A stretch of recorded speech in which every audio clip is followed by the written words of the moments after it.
buenos días, mis hermanos.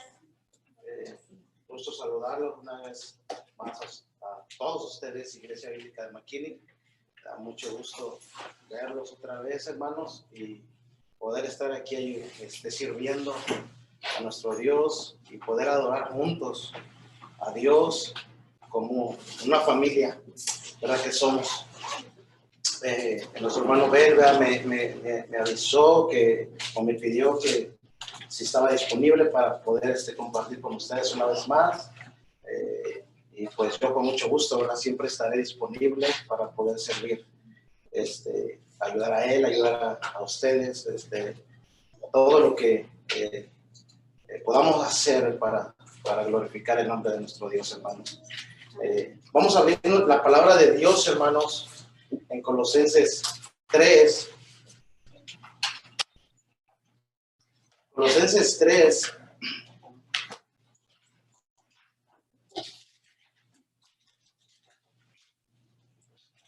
Nuestro propósito en este día es estudiar Colosenses 3, versículo 5 a versículo 11.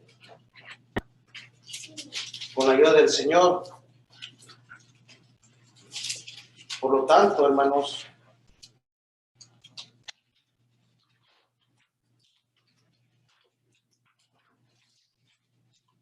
una de las verdades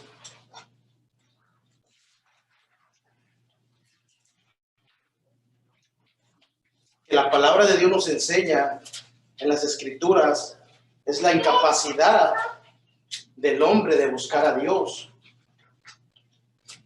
Esta verdad nos enseña, hermanos, que a pesar de los esfuerzos constantes de nosotros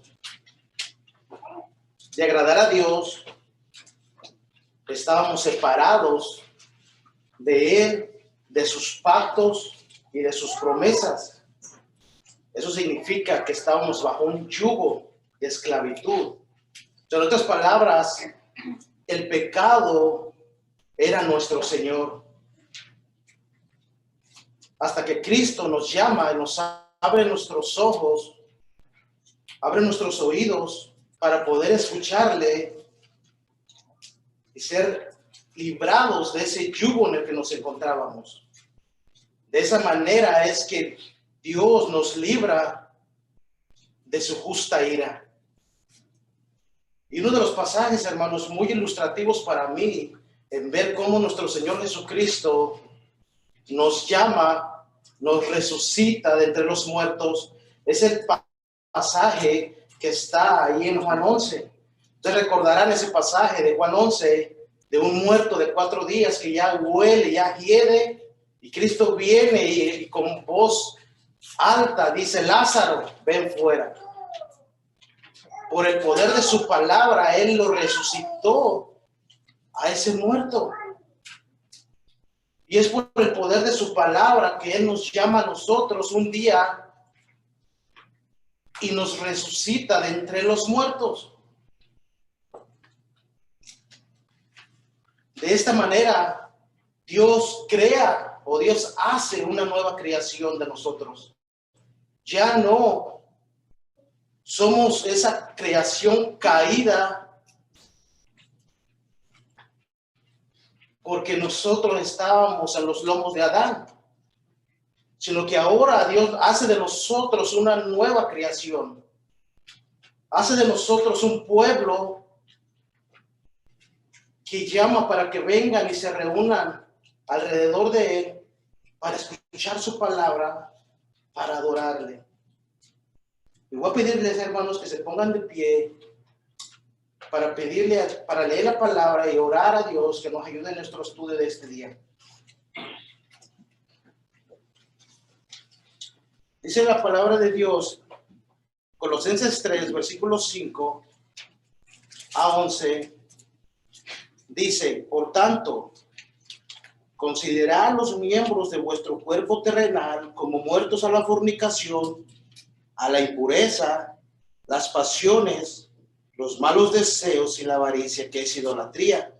Pues la ira de Dios vendrá sobre los hijos de desobediencia por causa de estas cosas, en los cuales vosotros también anduvisteis en otro tiempo, cuando vivíais en ellas. Pero ahora desechad también vosotros todas estas cosas: ira, enojo, malicia, maledicencia, lenguaje soez de vuestra boca. No mintáis los unos a los otros, puesto que habéis desechado al viejo hombre con sus malos hábitos, y os habéis vestido del nuevo hombre, el cual se va renovando hacia un verdadero conocimiento conforme a la imagen de aquel que lo creó. Una renovación en la cual no hay distinción entre griego y judío, circunciso e incircunciso, bárbaro, escita, esclavo o libre, sino que Cristo es todo y en todos. Oremos. Nuestro Padre Celestial, que habitas en el cielo y en todo lugar, en este día nos reunimos, Señor, delante de tu santa presencia, en el nombre de Jesús, para darte gracias, Padre, por la obra que tú has hecho en nosotros. Oh, Señor, cuando leemos tu palabra, Señor, nos damos cuenta que tu gracia es mayor, que nuestros pecados eran tantos, Señor, y aún así, Señor, mereciendo el castigo de la muerte y de tu ira, tú nos amaste, Señor. Pero tu ira no se tardó en llegar, porque fue derramada ahí en la cruz del Calvario, sobre nuestro Señor Jesucristo, nuestro Salvador. En este día queremos meditar en eso, Padre. Queremos, Señor, que tú nos guíes, que tu Espíritu Santo obre y que nosotros seamos edificados, Señor. Que mis hermanos, tu iglesia, Padre, que has comprado, oh Señor, puedan verte una vez más, Señor, y meditar en tu palabra, glorificándote. En el nombre maravilloso de Cristo Jesús. Amén. Amén. Sienten, pueden tomarse sus asientos, hermanos. Voy a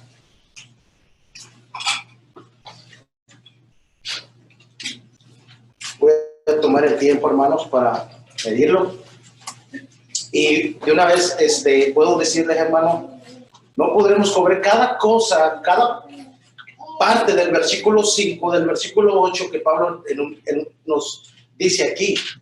Queremos cubrir el versículo 5, versículo 11, la idea principal del pasaje, aunque estaremos tocando algunas de estas cosas. En esta porción de la palabra, hermanos, en este texto, el título que le he puesto a este mensaje es una nueva creación. Una nueva creación, porque una de las cosas que Pablo ha venido repitiendo en esta carta es que los creyentes de Colosas habían muerto. Pablo ya les ha dicho que ellos han sido sepultados con Cristo en el bautismo, en el cual también habían resucitado.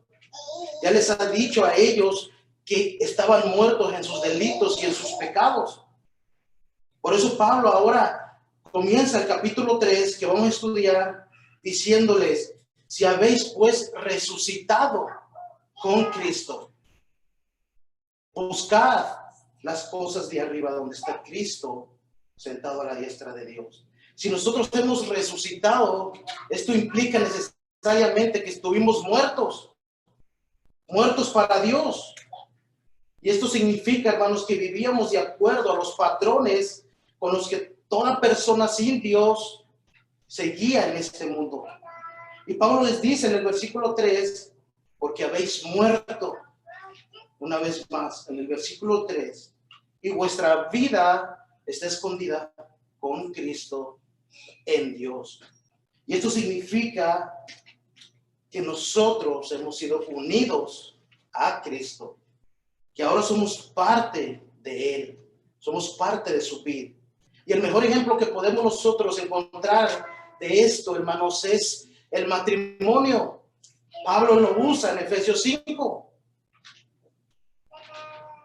Somos dos personas, pero para Dios somos uno solo. Este es un claro ejemplo, hermanos, de nuestra unión con Cristo. Esta es una gran verdad para todo aquel que ha creído en Él. Ya su vida está segura y nadie lo puede remover de ahí.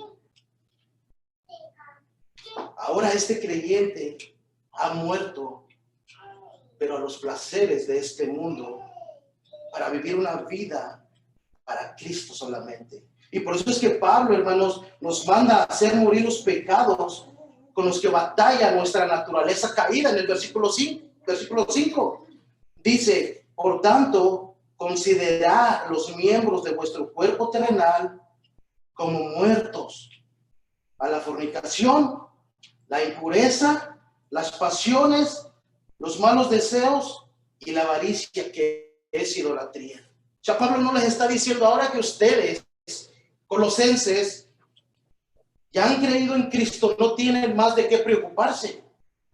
Ustedes no pueden perder su salvación, no se preocupen. Pablo no es lo que les está diciendo ahí. Pablo lo que les está mandando a hacer es que hagan morir los miembros de su cuerpo. Lo que Pablo les está diciendo, hermanos, es que esos deseos que caracterizan a nuestra carne caída son los que debemos someter y hacerlos morir. Esto es algo muy importante, porque esto nos enseña, hermanos, que no podamos estar coqueteando con el pecado. Si entendemos qué es el pecado y las consecuencias de su pecado, nos llevará a entender que no debemos jugar con eso, porque debemos hacerlo morir. Una gran verdad es que los creyentes, hermanos, no estamos exentos de no vivir de acuerdo a los valores, con los valores que hemos decidido abrazar. Nosotros entendemos que la palabra de Dios nos manda a vivir en santidad, pero cada cristiano, si no vive la manera como Dios manda, corre el peligro de volver a vivir patrones en los cuales antes vivían. Y de ahí la importancia de entender este conflicto, hermanos, que hay dentro de nosotros, porque aunque nosotros hemos sido librados del pecado, aún batallamos con él. Esta es una gran realidad que todo aquel que ha nacido de nuevo enfrenta cada día de su vida. Cada persona que Dios lo resucitó ha experimentado esa lucha constante. No es una lucha de una vez por semana. Esta es una lucha constante, porque hay un conflicto entre la justicia de Dios y el pecado, entre la vida nueva del cristiano que surge de la unión con Cristo y de la vieja naturaleza que tiene su origen en el corazón, producto del hombre. Y Pablo pone en evidencia, hermanos, algunos de los pecados más comunes de su época, pero también de la nuestra. Y él los describe metafóricamente como las diferentes partes del viejo hombre. Por tanto, considerar los miembros de vuestro cuerpo terrenal. O sea, aquí Pablo nos está dando un mandamiento, es un imperativo que él nos escribe aquí. Hacer morir lo terrenal en vosotros. Así es como lo dice la Reina Valera. O por tanto, considerar los miembros de vuestro cuerpo terrenal. O sea, la razón por la que Pablo dice a la iglesia que hagan morir lo terrenal en ellos es porque corrían el peligro de seguir viviendo la vida como antes lo hacían. Igual que cuando no eran creyentes. Ellos corrían el peligro de someterse otra vez a ese yugo de esclavitud del cual Cristo ya los había libertado. Y había falsos maestros ahí enseñando herejías. Ellos estaban diciendo que debíamos guardarnos de ciertas comidas, de ciertas bebidas, que no debíamos participar de ciertas fiestas, guardar el día de reposo, considerar la circuncisión, que debíamos ir a los ángeles como nuestros intercesores, que debíamos rendirles culto. Había otros que decían: no te acerques a aquello, no toques aquello, porque si quieres alcanzar la santificación, si tú quieres crecer en el conocimiento de Dios, debes aceptar el evangelio, pero debes añadir todo esto. Todas estas reglas tienes que añadirlas a tu vida. Y por eso Pablo les escribe en Colosenses 2:8, mirad que nadie os haga cautivos por medio de su filosofía y vanas sutilezas, según las tradiciones de los hombres, conforme a los principios elementales del mundo, y no según Cristo. O sea, en otras palabras, había personas añadiendo al evangelio, hermanos, al evangelio que ya Epafras se les había enseñado a ellos, ese evangelio de la gracia libre que él había escuchado del apóstol Pablo allá en Roma, en la cárcel. Estos falsos maestros estaban distorsionando el evangelio, añadiendo reglas. Y por eso Pablo les dice, tales cosas tienen a la verdad la apariencia de sabiduría, en una religión humana, en la humillación de sí mismo, en el trato severo del cuerpo, pero carecen de valor alguno contra los apetitos de la carne. No tienen ningún poder. Todas las reglas, todos los códigos morales que nosotros queramos añadir a nuestra vida, dice Pablo, que carecen de poder alguno contra los apetitos carnales que batallan contra nosotros. Y si nosotros queremos vivir la vida, hermanos, y queremos crecer en santidad, debemos rechazar toda herejía que se levanta disfrazada con algo de verdad. Si no hacemos esto, corremos también el peligro de vivir nuestras vidas distorsionadas y por lo tanto la santidad no será una realidad en nuestras vidas. Ya Cristo nos hizo libre de ese yugo de esclavitud. Ya no tenemos más por qué vivir bajo el dominio, bajo ese Señor que nos gobernaba en el tiempo pasado, al que estábamos durante toda nuestra vida. Por eso es que no tenemos nada de qué gloriarnos. Solo lo que nos trajo el pecado fue vergüenza, destrucción y muerte. Eso es lo que dice la palabra de Dios. Y el llamado para nosotros es que vivamos de acuerdo, hermanos, a los principios que Dios nos da en su palabra. No de acuerdo a la pasada manera de vivir cuando estábamos sin Cristo. Y Dios nos ha dado lo que necesitamos. Dios nos ha dado, hermano, todo. Nos dio su palabra, número uno, que es la luz que nos alumbra. ¿Tú quieres saber qué dice la Biblia sobre el matrimonio? Vea la palabra. ¿Tú quieres saber cómo debes conducirte con tu prójimo? Vea la palabra. Con el gobierno, vea la palabra. ¿Quieres saber cómo debemos vivir los unos con los otros? Vea la palabra. Y Dios nos dio en segundo lugar su Espíritu. El Espíritu Santo que nos ilumina cuando abrimos la palabra y es que nos enseña lo que Dios nos quiere decir. Y en tercer lugar nos dio la iglesia. Una familia espiritual, la cual Él usa para ser transformados a la semejanza de Cristo. Por eso, hermanos, no creemos en cristianos solos, cristianos que viven su cristianismo en su casa, cristianos que solamente quieren ver el culto de adoración por internet. Esto es falso. La iglesia se reúne porque aquí es donde yo recibo consejo. Aquí es donde yo peco y me perdonas, o viceversa. Aquí es donde ponemos en práctica todo esto. Aquí es donde nos edificamos mutuamente. Y sabemos, hermanos, que todo aquel que ha nacido de nuevo busca la iglesia, busca congregarse, porque ahí es donde Dios lo irá transformando. Cristo dijo, hermanos, que el que practica el pecado es del diablo. El que practica el pecado, esclavo del pecado es. Por lo tanto, todo aquel que persiste en vivir una vida de pecado, ya sea los que Pablo nos anuncia en Colosenses 3, o cualquier otro pecado, si tiene un patrón de vida que lo caracteriza así, esclavo del pecado es. En otras palabras, el pecado, hermanos, ya no tiene más poder sobre los creyentes. Y Pablo lo dice de esta manera en Romanos 6, versículos 6 y 7, y lo voy a leer. Dice, sabiendo esto, que nuestro viejo hombre fue crucificado con él, para que nuestro cuerpo de pecado fuera destruido, a fin de que ya no seamos esclavos, porque el que ha muerto ha sido libertado del pecado. ¿Qué les dicen esas palabras? El que ha muerto ha sido libertado del pecado. Pero nosotros seguimos pecando. El pecado, hermanos, ha sido destronado.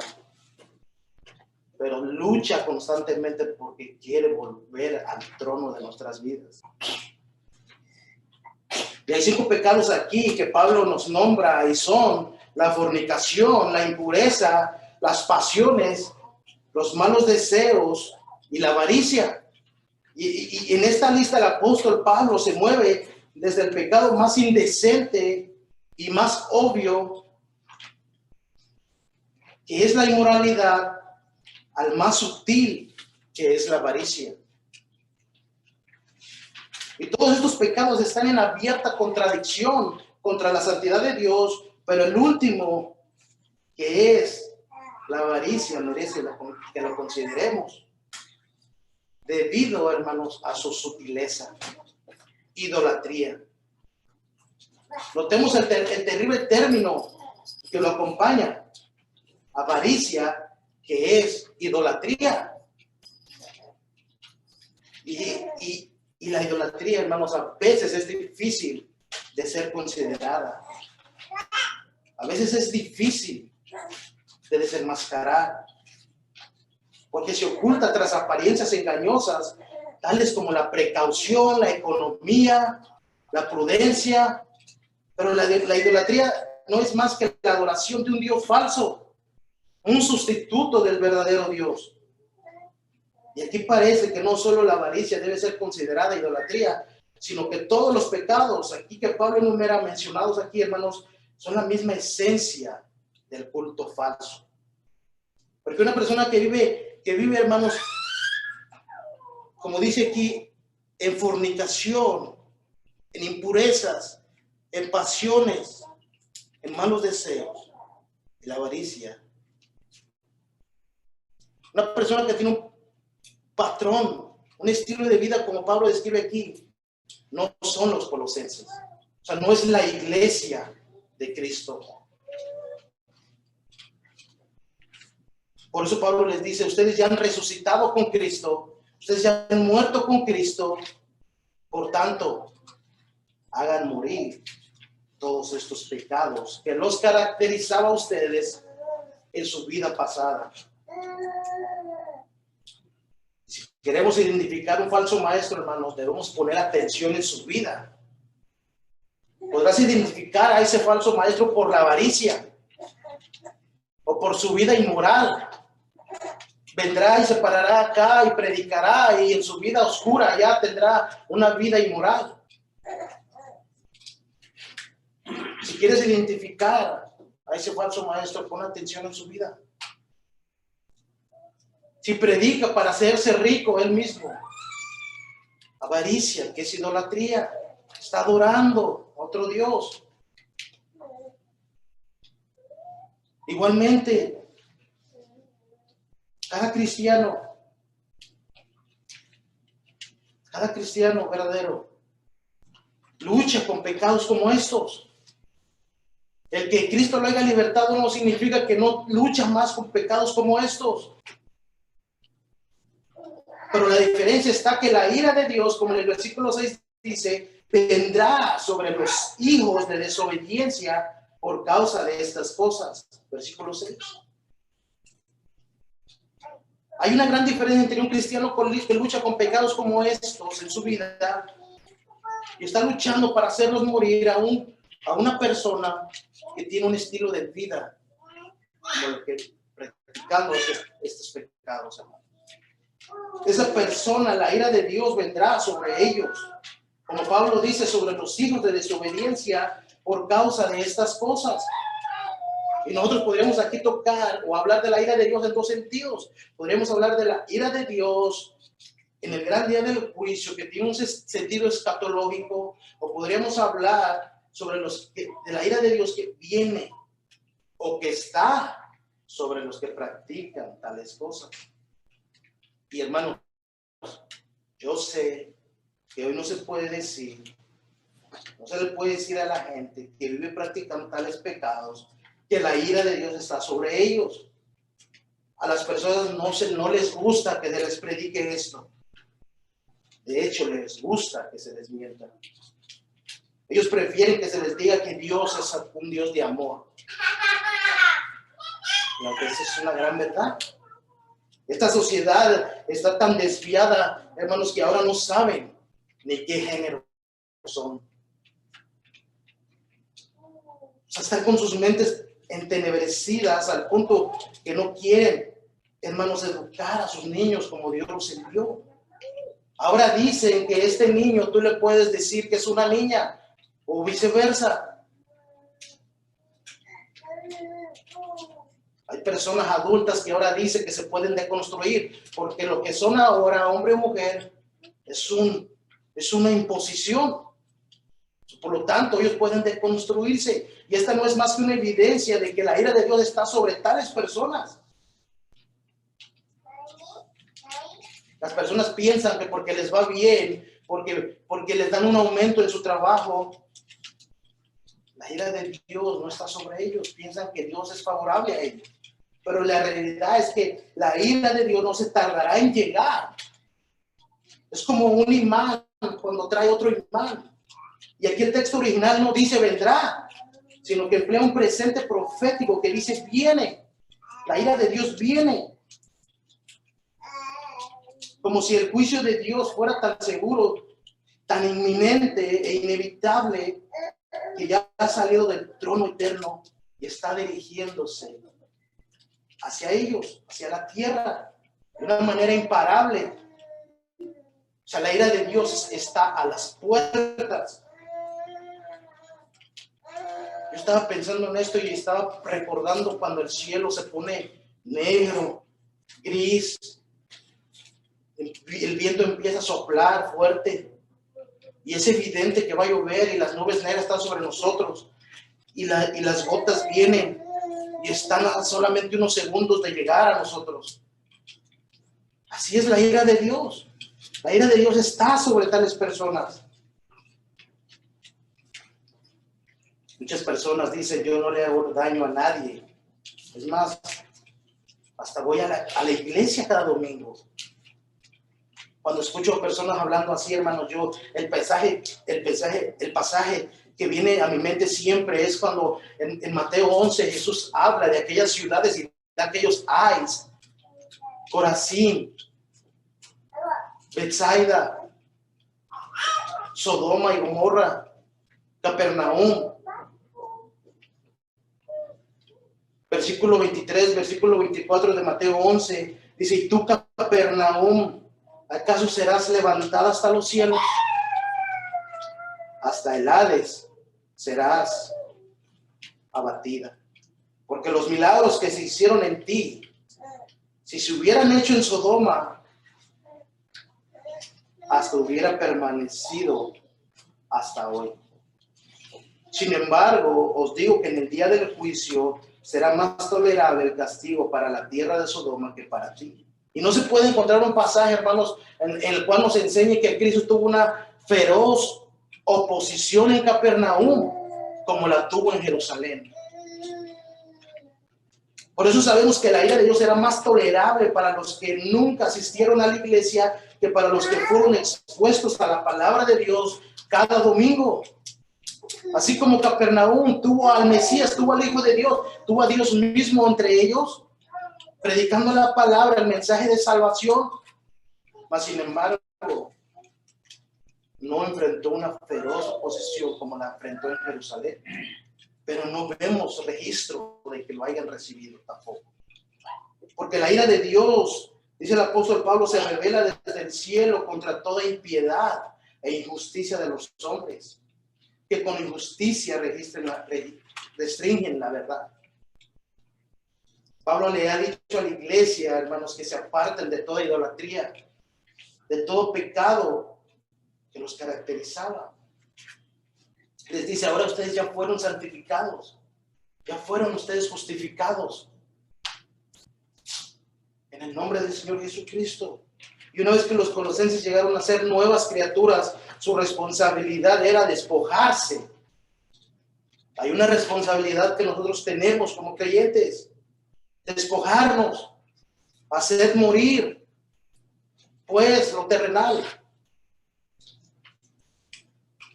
Pablo les dice en el versículo 7, en las cuales vosotros también anduvisteis en otro tiempo, cuando vivíais en ellas. Ahora, aquí nótese, hermanos, que vivir y andar son figuras casi sinónimas. Esto es interesante porque, mire, en Gálatas 5:25 dice, si vivimos por el Espíritu también andemos. Pero en ciertos contextos, como en este, hay una diferencia. El andar, en este contexto, indica conducta. Y vivir indica disposición. Son otras palabras, una vez que los colosenses llegaron a ser nuevas criaturas, nacidos de nuevo, ya no debían estar metidos en los vicios de su vida pasada. Ahora debían avergonzarse de eso. ¿Qué fruto teníais, dice el apóstol Pablo, cuando vivíais en esas cosas? El fin de tales cosas es muerte. Pero ahora ustedes han sido libertados, han sido hechos siervos de Dios y tenéis por vuestro fruto la santificación y como resultado la vida eterna. Porque la paga del pecado es muerte, mas la dádiva de Dios es vida eterna en Cristo Jesús. Acabo de encontrarlo con un amigo que no veía hace como 15 años. Vivimos juntos, él y yo, por mucho tiempo. Ya conoce mi vida pasada. Pero ahora pude hablarle de mi vida nueva en Cristo. Él supo, hermanos, que no podíamos hablar las cosas que ya no podíamos, que nosotros podíamos hablar antes. Porque ahora hemos sido santificados y hemos sido limpiados por el poder del Espíritu Santo. El mandamiento para la iglesia que estaba en Colosas y en Maquín es que no seamos parte de esas cosas y que ni aún se nombre entre vosotros.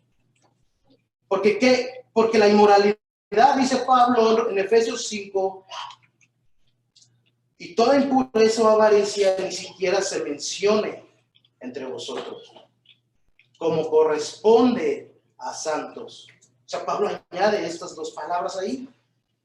Y por eso es que Pablo les dice, pero ahora en el versículo 8, Colosenses 3, desechad también vosotros todas estas cosas: ira, enojo, malicia, maledicencia, lenguaje soez de vuestra boca. No mintáis los unos a los otros, puesto que habéis desechado al viejo hombre con sus malos hábitos. O sea, desechar es quitarnos, poner lejos. Como cuando nos vamos a dar una ducha, nos quitamos la ropa, la ponemos lejos. Como en el versículo 5, hacer morir. Ambos indican decisión. O sea, en su mandamiento que Pablo nos da aquí, despojémonos, quitémonos la ropa por completo, hagamos morir esos pecados y apartémoslos de nosotros.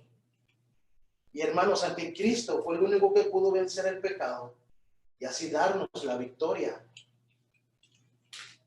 Todavía tenemos una gran lucha contra el pecado.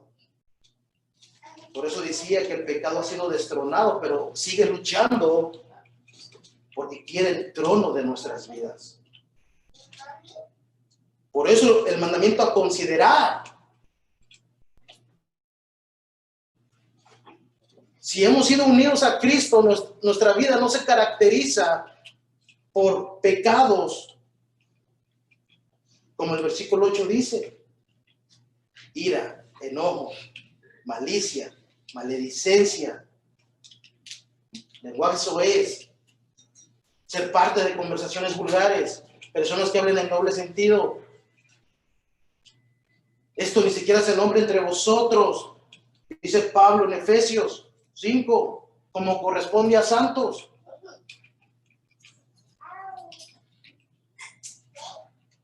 No podemos descuidarnos en esta lucha contra el pecado, hermanos, porque si descuidamos nuestras vidas, tarde o temprano nosotros estaremos con nuestras conciencias adormecidas e iremos condescendiendo. Estaremos cediendo una vez más a los patrones que nos caracterizaban en el tiempo pasado. Y por eso Pablo exhorta a la iglesia a no decirse mentiras los unos a los otros. No mintáis los unos a los otros.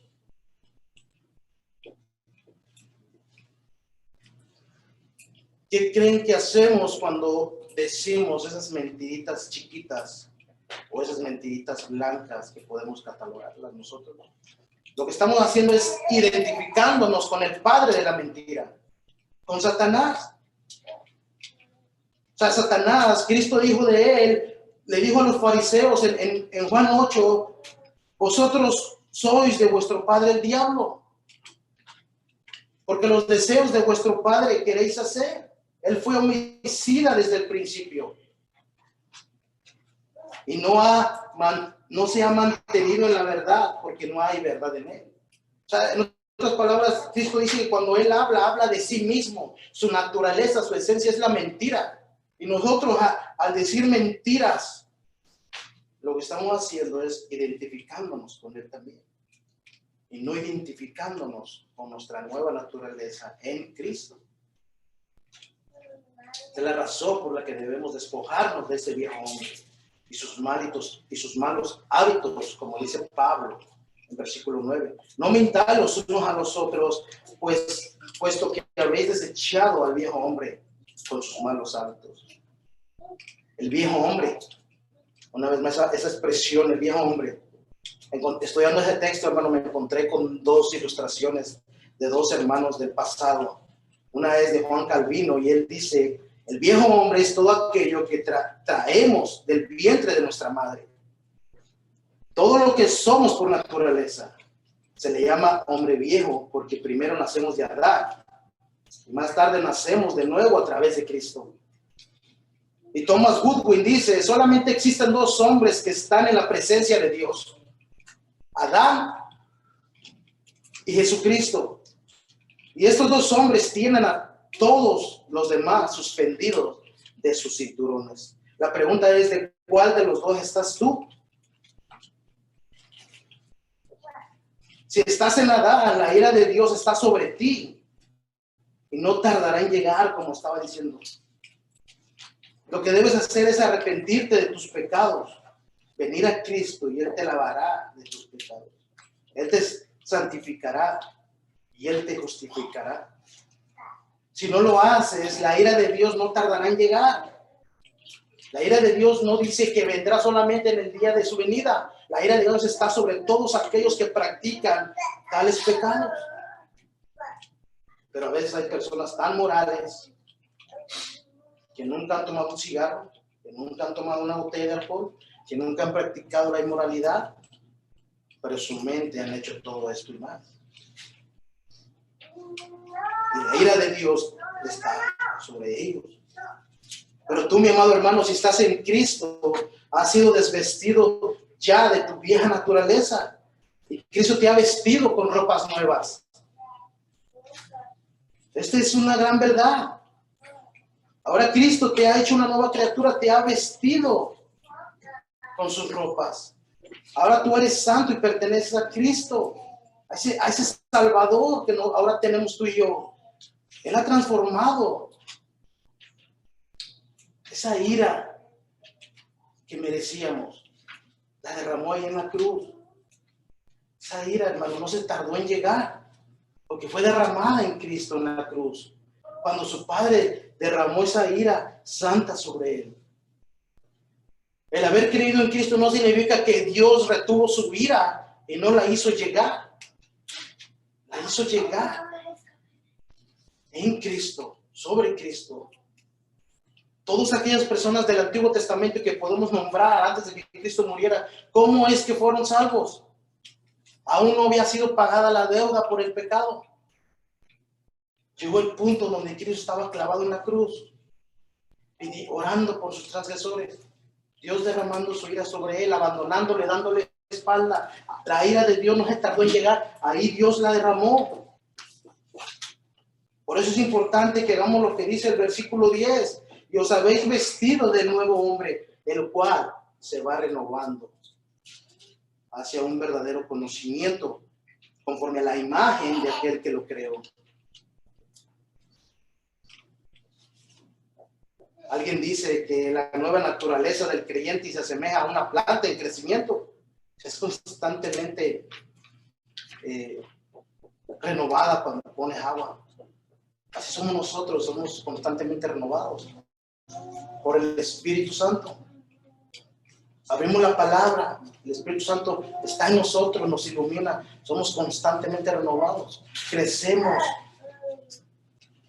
Cuando se guía a un hombre a través de las aguas de la salvación, estas primero en una manera llegan a los tobillos, luego llegan hasta las rodillas, después, hermanos, hasta los lomos, y finalmente son intransitables, a menos que sea nadando. Cuando has ido al mar, ¿cómo entras?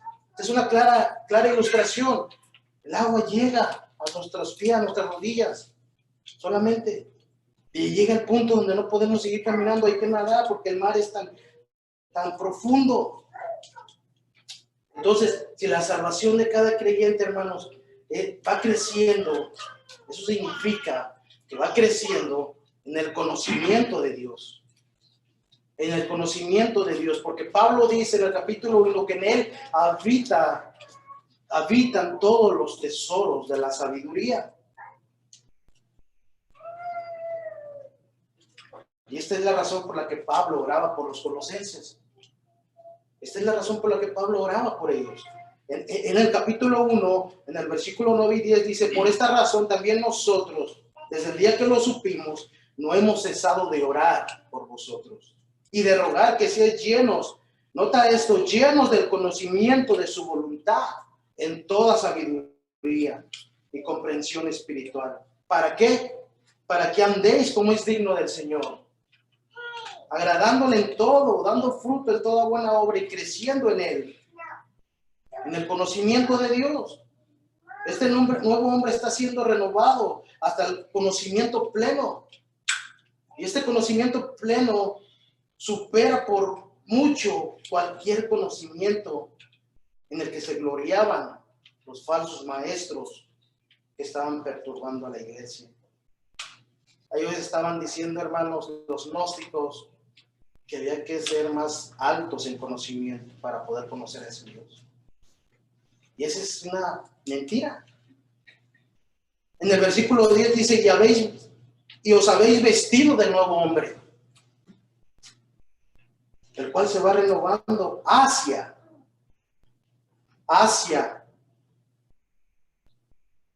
un verdadero conocimiento. Hay un verdadero conocimiento solamente. Ese verdadero conocimiento está aquí, en la palabra de Dios, conociendo a Cristo para conocer a Dios a través de su Espíritu Santo. Esta palabra hacia indica el punto alcanzado al que se ha entrado de lugar o tiempo. Habla de propósito y de alcanzar una meta. Hacia. Este pleno conocimiento, hermanos, tiene que ver con la mente, pero también con el corazón. No es un mero intelecto. No es un conocimiento meramente intelectual. No porque veas a una persona agitando la Biblia y versículo tras versículo significa que esa persona ha alcanzado el conocimiento pleno de la voluntad de Dios. Ese conocimiento implica la mente, pero implica el corazón, la transformación de nosotros, de nuestro ser, al punto que nosotros hacemos morir esos pecados para ahora vivir para Dios. Por eso es que el texto paralelo de Efesios 4 añade justicia y santidad. Y os vistáis del nuevo hombre, el cual en la semejanza de Dios ha sido creado en la justicia y en la santidad de verdad. Entonces el propósito es llegar a ser a la semejanza de Cristo, conforme a la imagen de aquel que lo creó. Una nueva creación. Nueva creación.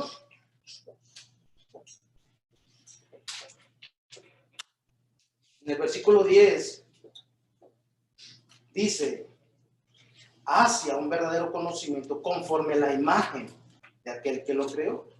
Entonces el propósito de la salvación es comprar hombres pecadores a precio de sangre para transformarlos a la semejanza de Cristo y poder disfrutar de su presencia para siempre adorándole.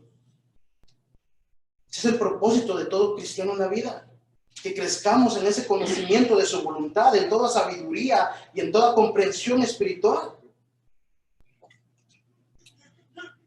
Y esto quiere decir que el hombre nuevo, hermanos, no solo es simplemente la restauración de todo lo que pertenecía a Adán antes de la caída.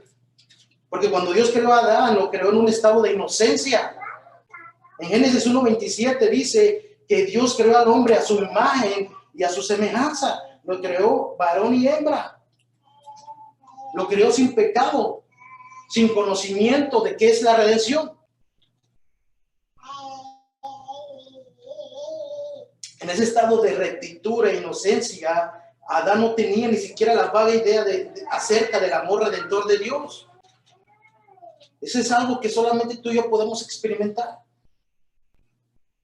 Él no tenía textos como Romanos 8, 29 y 30, cuando él dice que a los que de antemano conoció, también los predestinó a ser conforme a la imagen de su Hijo, para que él sea el primogénito entre muchos hermanos. Él no leyó esos textos que dicen, y los que predestinó a esos también llamó, y a los que llamó a esos también justificó, y a los que justificó a esos también glorificó. La doctrina de la salvación, el amor redentor de Dios, ese es algo que tú y yo podemos disfrutar, que nos lleva a glorificar a Dios ahora. Si entendemos la condición caída y muerta en que nos encontrábamos, y ahora vemos quién es Dios, y vemos que Dios envió a su Hijo, en lugar de personas pecadoras como nosotros, ¿cuál es el resultado? Glorificarle. Y para poder alcanzar esa maravillosa transformación, debemos volver vez tras vez al Evangelio de Cristo. Mientras mejor entendamos su significado, el significado de la cruz, y entendamos mejor su amor y su justicia, el resultado será que aborreceremos todos esos pecados de los que hemos venido hablando y seremos transformados más a su semejanza por el poder de su Espíritu. No necesitamos añadir ya nada al Evangelio para que la iglesia sea transformada. No se necesita tomar una dieta rigurosa, como ellos decían, como esos falsos maestros, o procurar esas experiencias místicas, o no tocar ciertas cosas con el fin de no contaminarlos. Como si eso nos ayudara a ser transformados, hermanos, a la semejanza de Cristo. Solamente se necesita fe en Jesús para poder nacer de nuevo y poder ser transformados conforme a aquel que nos creó. ¿Puedes pensar en eso? Que hombres muertos Dios les dio vida con un propósito de que caminaran en esta vida siendo testigos de Él, para que cuando lleguen al punto de su encuentro con Él puedan ser más parecidos a Cristo. Qué maravillosa verdad. Y esta verdad, esta renovación es para todo aquel que cree. No importa de dónde viene, o de qué país es, o de qué color es, blanco, negro, mestizo, amarillo. Esta renovación, este milagro que Dios efectúa en la persona que cree en Él, no tiene barreras. Esta es una renovación, como dice el versículo 11, en la cual no hay distinción entre griego y judío, circunciso e incircunciso, bárbaro, escita, esclavo, libre, sino que Cristo es todo y en todos. Dios nos ha hecho parte de una sola familia, hermanos. Un judío no podía traer a un gentil y meterlo en el templo porque era castigado con la muerte. Ustedes recuerdan en el libro de los Hechos, en el capítulo 21, Pablo fue acusado de meter a un gentil, a un griego en el templo. Fue parte de la falsa acusación que le hicieron los judíos para poder arrestarlo y matarlo. Había una enemistad al punto que los judíos llamaban a esos gentiles incircuncisos. Y los griegos y romanos llamaban a los bárbaros A esos extranjeros los llamaban bárbaros porque no hablaban su lengua. Y a estos escitas que Pablo nombra aquí, los antiguos los consideraban como muy inferiores en inteligencia y en cultura. Esta palabra asociada con el término bárbaro denota una persona inferior. O sea, había una enemistad de razas, pero que a la vez todas estas razas, hermanos, creían que era la mejor raza de todas. Y esto es lo que vamos a tener si no es Dios quien gobierna nuestras mentes y nuestros corazones. Creernos superiores a los demás. Si no entendemos lo que somos y que aún siendo nada, Dios nos vio y dio su vida por nosotros. Si no es Dios quien nos está gobernando, estaremos pensando más de lo que somos. Ha habido una división toda la vida. Hoy en día podemos leer que el racismo y que esto está en el hombre. Esto existe ahí en su corazón. Ahí está, palpitando. El racismo, las diferencias sociales, por colores. Pero ya Cristo derrumbó, hermanos, esa pared intermedia de separación que nos dividía. Por eso es que vemos una nueva creación aquí. Cristo derrumbó esa pared intermedia de separación para poder unir de todos los pueblos, de todas las tribus, de todas las lenguas, un solo pueblo. Una nueva creación. En Efesios 2, versículos 11 al 14, podemos ver claramente esto que Pablo nos dice allá también. Voy a leerlo, hermanos, porque se me hace muy importante. Recordad, pues, que en otro tiempo, vosotros los gentiles en la carne, llamados sin circuncisión por la tal llamada incircuncisión, hecha por manos en la carne. Recordad que en ese tiempo estabais separados de Cristo, excluidos de la ciudadanía de Israel, extraños a los pactos de la promesa, sin tener esperanza y sin Dios en el mundo. Ustedes los gentiles, los no judíos, los griegos, bárbaros, los escitas de su tiempo, y todos nosotros que no somos judíos, estábamos, número uno, separados de Cristo, excluidos de la ciudadanía de Israel, extraños a sus pactos y a sus promesas, sin tener esperanza. Estábamos sin Dios, aunque éramos religiosos, sin Dios. Pero ahora Cristo Jesús, ustedes, colosenses, ustedes griegos, ustedes escitas, ustedes bárbaros, ustedes, Iglesia Bíblica de Maquini, que en otro tiempo estabas lejos, habéis sido acercados por la fe, por la sangre de Cristo. Porque Él mismo es nuestra paz, dice el versículo 14, quien de ambos pueblos hizo uno, derribando la pared intermedia de separación. Por otras palabras, ya no sirve de nada, hermano, ser judío, haber nacido en Belén o en Jerusalén.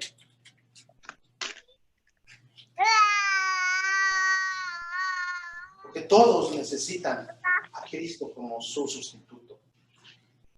Ahora solo existe un pueblo formado por judíos, por gentiles, que creen en Cristo como el único Dios y como el único Salvador. Por eso es que ahora el verdadero Israel ya no son los descendientes étnicos de Abraham. Ese no es el verdadero Israel. Ese Israel no cumplió con su propósito con el cual Dios lo llamó para ser testigo a las naciones y ponerlo en el centro del planeta para que todo aquel que pasara por ahí conociera a ese Dios. Ahora Dios ha hecho un nuevo Israel.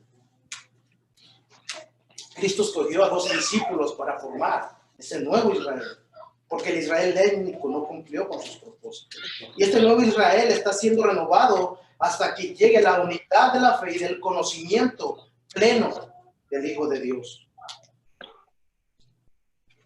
La condición de un hombre un hombre maduro, que vive agradando a Dios, que entiende que el decir una mentira, por muy pequeña que es, como dice en el versículo anterior que leímos, es identificarse con Satanás, porque él no habla más que de sí mismo, de su propia naturaleza, de su misma esencia.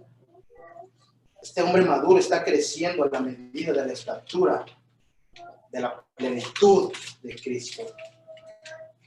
Por eso es que podemos ver esta nueva creación. Y para concluir, hermanos, para el que no es creyente, si te presentas ante Dios con Adán como tu representante, tendrás que pagar por tu pecado en el infierno por la eternidad. Pero hoy puedes venir a Cristo en fe y arrepentimiento. Solo debes confesar tu pecado y pedirle perdón. Él te dará la vida eterna. Él te hará una nueva criatura si vienes a Él. Pero para nosotros, hermanos, Iglesia Bíblica de McKinney, que hemos creído en Él, apartemos de toda cosa que nos lleva a cometer pecado.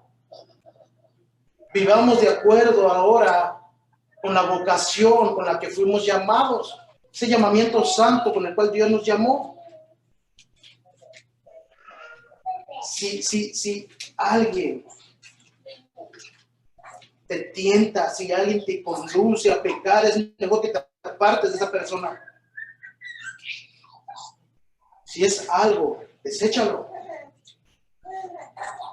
Si es la televisión, implementa reglas. Si es el celular, si es la computadora. Hermanos, la inmoralidad está rampante hoy en día. Hoy en día se le llama bueno a lo malo y malo a lo bueno. Pero la ira de Dios vendrá sobre ellos. La iglesia es la que alumbra en medio de esta oscuridad. Si eres tentado con pecados como estos, hazlos morir, y eso implica que tú no estás a solas en tu computadora. Eso implica que tú no estás a solas con tu celular.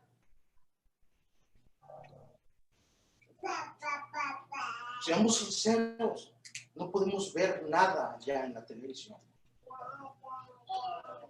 Porque estás viendo un programa y enseguida brinca de una imagen a otra. Pero debemos hacer morir esos deseos que nos llevan, que conducen a nuestra mente a pensar cosas que no deben estar en nuestra mente. Debemos, en otras palabras, hacerlo morir. Y no vamos a hacerlo morir si nosotros pasamos horas y horas frente a las pantallas. Nosotros hemos escogido tiempos específicos durante la semana, una vez a la semana, para ver alguna serie. Guardianes de la Galaxia, creo que se llama, porque ya no podemos ver nada de la actualidad. O algo de la galaxia, no recuerdo. Una serie de muchas, creo que son muchas películas, pero hemos visto una por semana.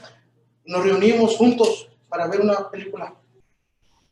Hermanos, aún las noticias locales están enviando ese mensaje de que eso es bueno.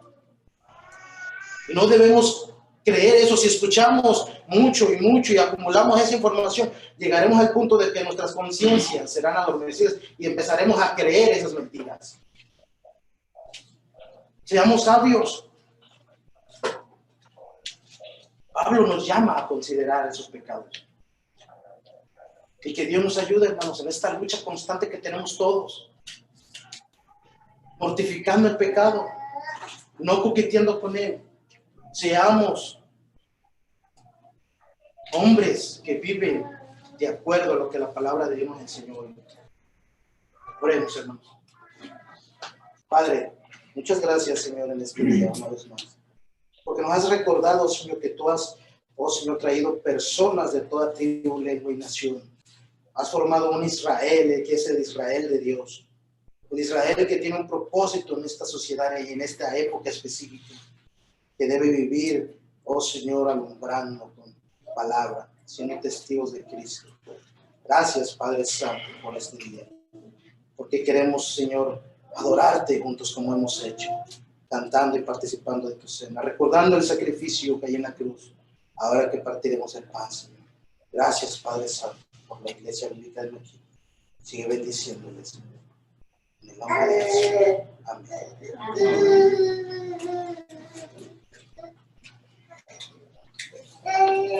Dios les bendiga, hermano. Amén.